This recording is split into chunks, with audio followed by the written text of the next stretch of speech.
बिस्मिल्लाहिर्रहमानिर्रहीम। अस्सलामुअलैकुम। मैं हूँ अज़ीज़ अहमद और आज हमारी HTML की दूसरी क्लास है। आज की इस क्लास में हम HTML के बेसिक सिंटैक्स के बारे में पढ़ेंगे। बेसिक सिंटैक्स को समझना बहुत ज़्यादा ज़रूरी है क्योंकि आप HTML में जो भी काम करते हैं ये सिंटैक्स हर पेज की बेस है। सबसे पहली बात जो कि आपको जानना बहुत ज़्यादा ज़रूरी है वो ये है कि HTML के अंदर जो भी काम होता है वो टैग्स के ज़रिए होता है। टैग से मुराद लेस देन और ग्रेटर देन का साइन है। टैग्स के बारे में हम डिटेल से पढ़ेंगे। अभी आप इतना याद रखें कि लेस देन और ग्रेटर देन के साइन के दरमियान आप टैग का नेम लिखते हैं। चाहे आपने हेडिंग देनी है, इमेज ऐड करनी है या पैराग्राफ लिखना हो, आपने इन दोनों साइंस के बीच में लिखना है। दूसरी बात जो कि ज़रूरी है वो ये है कि टैग को लिखने के बाद आपने अपना कंटेंट लिखना है और कंटेंट को लिखने के बाद आपने टैग को क्लोज़ करना है। टैग को क्लोज़ करना बिल्कुल सिंपल है, तो आपने करना सिर्फ ये है कि लेस देन के साइन के बाद आपने एक बैक स्लैश लगा देनी है।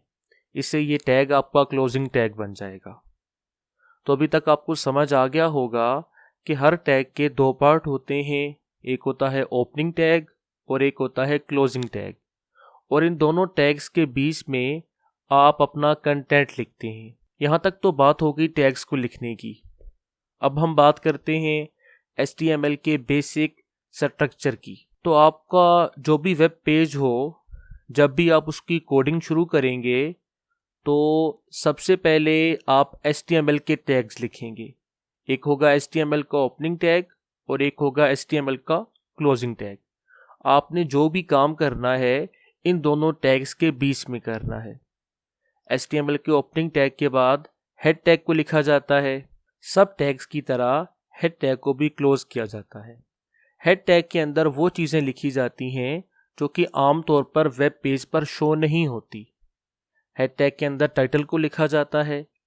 टाइटल टैग वो टैग होता है जिसके अंदर आप टाइटल को लिखते हैं, जो कि ब्राउज़र की टाइटल बार में शो होता है। जैसा कि आप इस पिक्चर में देख सकते हैं, ये जो फर्स्ट वेब पेज लिखा हुआ है इसको टाइटल कहा जाता है।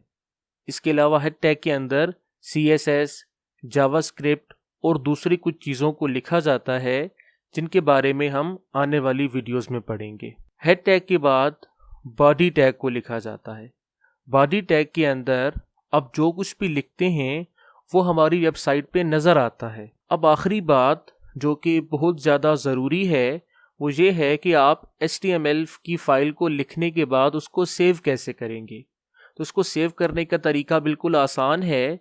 आपने जब भी अपनी फ़ाइल कंप्लीट कर ली और जब आप इसको सेव करने लगें तो फाइल को नेम देने के बाद आपने .html लिख देना है। इससे आपकी जो भी फाइल होगी वो HTML फाइल बन जाएगी और ब्राउज़र के अंदर ओपन होगी और ब्राउज़र उसको सपोर्ट करेगा। लेकिन अगर आखिर में आप .html नहीं लिखेंगे तो वो सिंपल टेक्स्ट फाइल रहेगी और ब्राउज़र में ओपन नहीं हो सकेगी। तो दोस्तों, इस बात को हमेशा ध्यान में रखना कि जब भी आप HTML के पेज को सेव करें तो साथ .html ज़रूर लिखें। अभी तक के लिए इतना ही, तो मिलते हैं अगली वीडियो में। वीडियो अगर पसंद आई हो तो चैनल को सब्सक्राइब करें और बेल के बटन को प्रेस करें। वीडियो को लाइक, कमेंट और शेयर ज़रूर करें। Thanks for watching.